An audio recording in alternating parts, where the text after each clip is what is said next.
Hi all. ഇന്നൊരു കരിമീൻ പൊള്ളിച്ചതിൻ്റെ video ആണ് കേട്ടോ.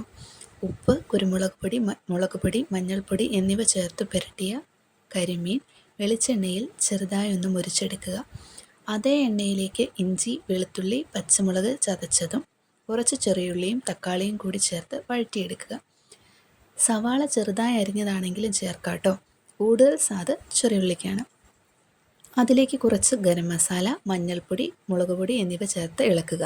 മസാല പാകമായതിനു ശേഷം അല്പം തേങ്ങാപ്പാൽ കൂടി ചേർത്താൽ കൂടുതൽ സ്വാദായിരിക്കും കേട്ടോ.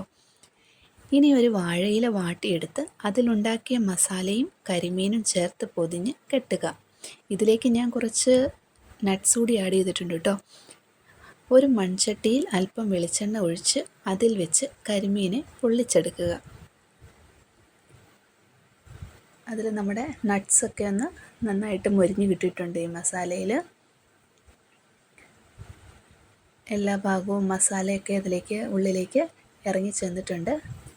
അപ്പോൾ ഇതേ രീതിയിൽ എല്ലാവരും ഒന്ന് ഉണ്ടാക്കി നോക്കിയിട്ട് എങ്ങനെയുണ്ടെന്ന് അഭിപ്രായം പറയണം കേട്ടോ.